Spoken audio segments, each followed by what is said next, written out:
Welcome to the only daily podcast focusing on compliance news of the day. Each morning, start your day with a cup of coffee and Tom Fox, the voice of compliance, to hear about 4 of the top compliance, corruption, or leadership stories you will need to start your day.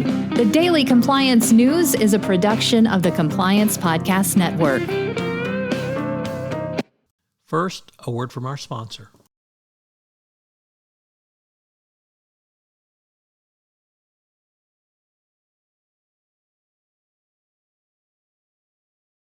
The Daily Compliance News for July 14, 2022, the Dodge, Bob, and Weave edition.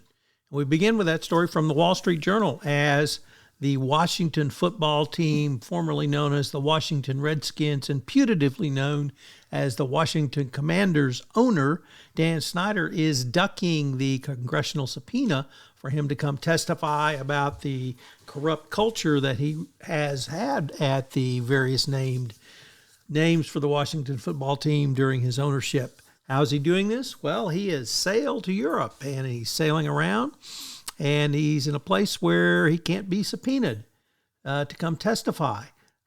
He wants to control the testimony, or rather all of the questions at the testimony. And of course, the Congressional committee won't do that. Eventually, he'll have to come back to the United States. It must be really, really, really bad for Brother Snyder if he is afraid to go in front of a congressional committee. Next up, corruption in Iran. I know you're shocked, just shocked. As reported in the Washington Post, the corruption is casting a grim light on the year-old presidency of Ibrahim Raisi, a hardline judge who came to power promising to clean up the system. Cases involving the government are routinely not followed, and the corruption does not seem to have an endpoint.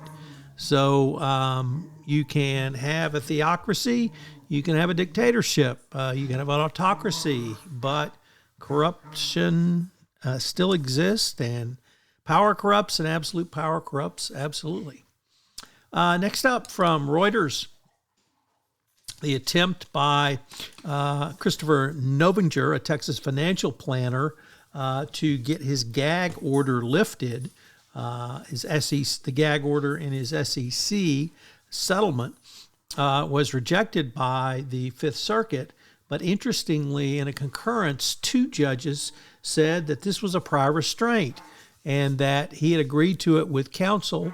So they were going to let it pass this time, but they basically have invited a lawsuit against the SEC gag order. This has been a part of SEC settlements for quite some time, and if you're part of the FCPA settlement world, you certainly know it's a part of that too. So can you settle a case on your terms and then claim it's all BS? Well, that's what a lot of people want to do.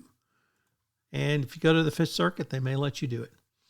And finally, from the BBC, the business executives who ran Tokyo Electric Power Company and who were sued by shareholders, that's Fukushima for those in the know, have been hit with $79 billion, that's B with a billion, in damages.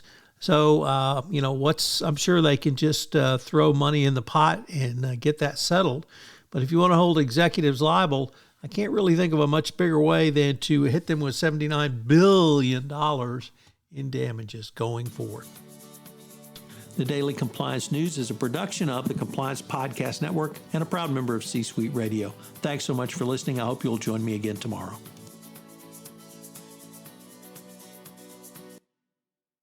This podcast is a part of the C-Suite Radio Network. For more top business podcasts, visit c-suiteradio.com.